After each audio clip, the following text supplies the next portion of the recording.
Welcome back to Parent Squad. Welcoming a baby into your family is a joyous experience. And if you're blessed to have the little one's grandparents close to help, that can make it all even better. But we know a lot has changed since we were young. So how do you talk to your parents about today's practices? IU Health Childbirth Educator Karen East is here to help. Thank you for being here. Thank you. It's my pleasure. Yes, this is very exciting, but a lot has changed in 30 years or 20, 30 years. It could look really different. One thing we know that has changed, that is different is, I'm sorry, let's just do it again because I'm messing it up. Since we're at the top, I apologize, everybody. Let's just do it since we're off the top.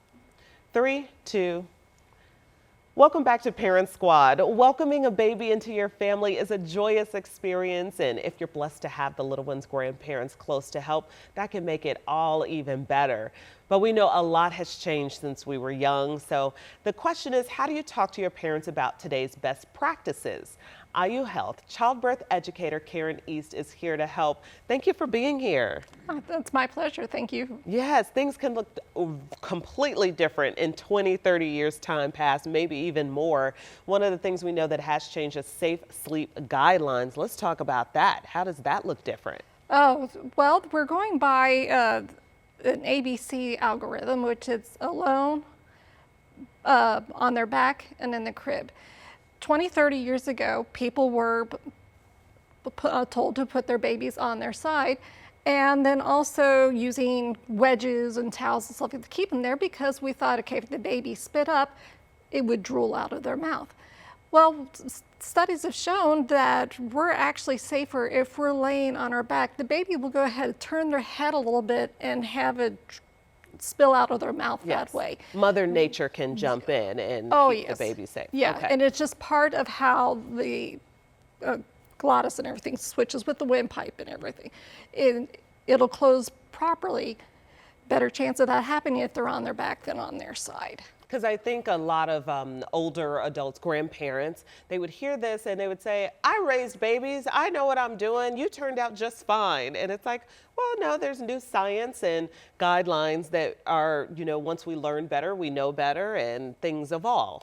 Yeah, and we've realized that, things we did 100 years ago, it's like, how did the human race survive? Yeah. So, but it's a great, so sleeping alone, not having them in the bed with you, because typically your bed's not going to be as firm as what the baby's crib is. Yes. So crib or bassinet is the C part of it. So alone, on their back, and in their crib or bassinet. Okay, safe sleep. We could spend probably 30 minutes just on that, but you have some other outdated practices that you talk about in your grandparents class too? Another thing we used to do, but found out it really wasn't helping anything at all, is the use of putting alcohol on the umbilical cords. Oh, okay. So the alcohol actually keeps it wet longer. Okay. So when specifically, like after it's been cut, when the baby goes home, and you're saying the belly button has to heal, the umbilical cord has to fall off. Yeah, and we were told 20, 30 years ago, put alcohol on at least 3 times a day to help it keep it clean and dry. Well, the moisture actually kept it wet longer. Mm-hmm. And once we stopped doing that, because we found out the research said, stop doing it. Yes. Then it dries up so much faster. Okay, okay. So was there something else that stood out to you in the class too that is just outdated? Using baby powder, talcum powder, you don't use that. Is talcum powder different from baby powder, or is talcum in baby powder? Honestly, I'm not sure. Okay, that's a good question. That's a very good question. It's not needed. Okay, I didn't know that. Nobody told me that. Okay. Yeah, usually the pediatrician can recommend something if they're worried about dry, a baby's bottom being too wet. There are great creams out there, so I would talk with the pediatrician. Yes, we use creams. That's all they ever had. Baby powder didn't even come up.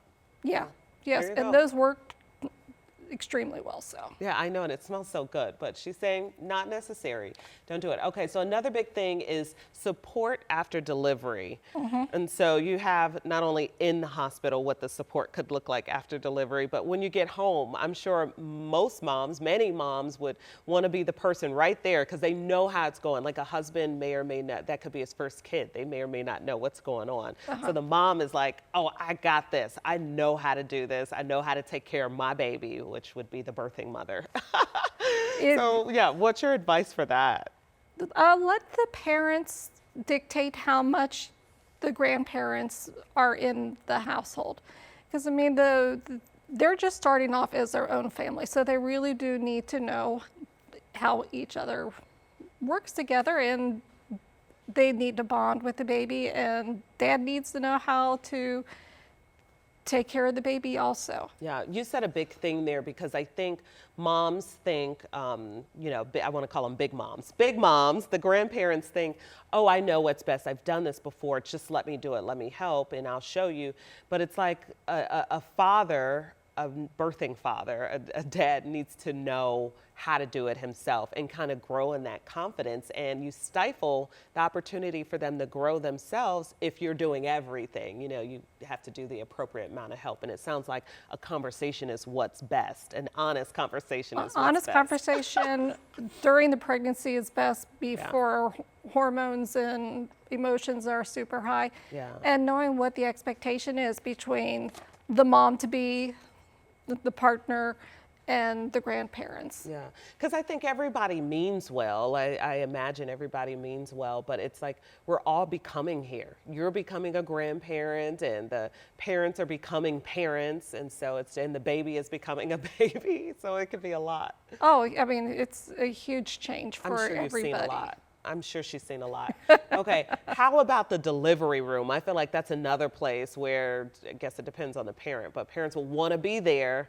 But it was a conversation in my own family. It was a whole thing. Yeah, it's going to be another one of those that you want to have that conversation beforehand and respect the wishes of what the parents to be want to do. So Yes. if they want to have just the two of them with their baby for a bit, great, that's fine. We do have waiting rooms that you can wait outside and wait to come in to herald the new little one in. Yeah, and then if they say, if you are going to be in there, is focus on the parents to be. And it's like, we want to talk about our own experiences, but this is their time, so being there to support the parents. Yes, yes. And then you said earlier before, and I actually experienced this myself as well, a lot of times the nurses kind of have ways of making sure the mom and the dad, but what the mom wants is carried out. So, you know, they'll kind of help handle the family, the extra family who may or may not be able to be around and kind of back you up, you know, an advocator for you, if you will. Nurses are huge patient advocates. Yeah. So if they need to say, hi, can you help us with this? We can definitely help with that. I mean, there's a lot of things that occur after a baby's born that mom may or may not want to have even her mom see. So it's like we can say, okay, let's get everything settled in here. They can go out, get something to drink, text people and everything else if she's allowed to tell people that the baby's there. And then that allows the family, the new trio, to bond for that first hour. Yeah, and have a breath, if you can catch a breath after having a baby. Yeah. Okay, and so there are also a lot of new labor and birth options. I just had a baby, he's 19 months, and it just seems like things are always evolving, always changing. So some of the things that you sent over to us to talk about, peanut balls, doulas, natural labor, nitrous oxide. There's just a lot of things that have looked different and have changed in the last 30 years. Oh, quite a bit. We used to give medicines that kind of knocked moms out a bit, but now there is something that are being used quite a bit at like IU North and at Riley that is called nitrous oxide. So like if you've ever taken the nitrous oxide at the dentist office, Yes. it's that same thing. Okay. So if people are like, how does this work? It's the same. It helps moms relax and takes the edge off the pain and works very quickly for them. So like within 30 seconds, they're feeling the medicine. The great thing about this is that it doesn't cross the placenta whatsoever. So it does not make the baby sleepy whatsoever. And it's something that mom controls when she takes this thing by breathing into a mask. When she takes off the mask, within a few breaths, the medicine is out of her system. Whew, let me tell you, Karen, I heard about that nitrous oxide. I said, nope, sign me up for the real thing. I had to get the epidural. And that is perfectly fine. You do what you need to do. So, Karen, we got to 3 centimeters dilated. I said, no, I can't be worried about any gas. Give me the real thing. I do not have time to worry about gas.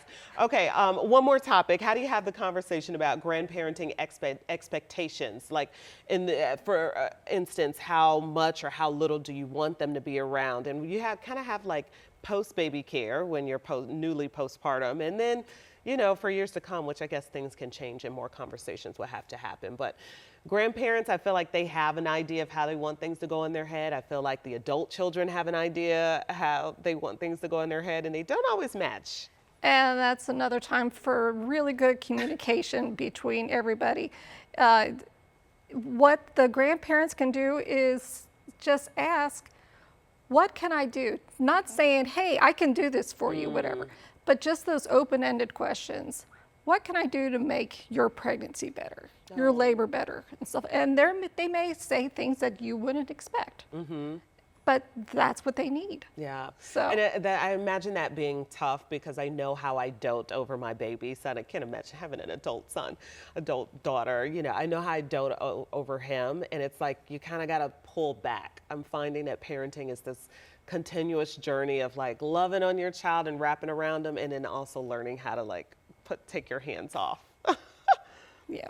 I'm learning. But that's part of it. So. That's part of it. Yeah. Okay. Clearly, there's so much to cover, and if you are a new parent or a new grandparent or about to be, you might want to consider this grandparenting class. Karen, I see you are out here doing God's work and helping all these families. I enjoy doing it so much. One thing I heard about everything you're saying is communication. Communication. If you want to learn more about the classes, we have details on WTHR.com/Parent Squad.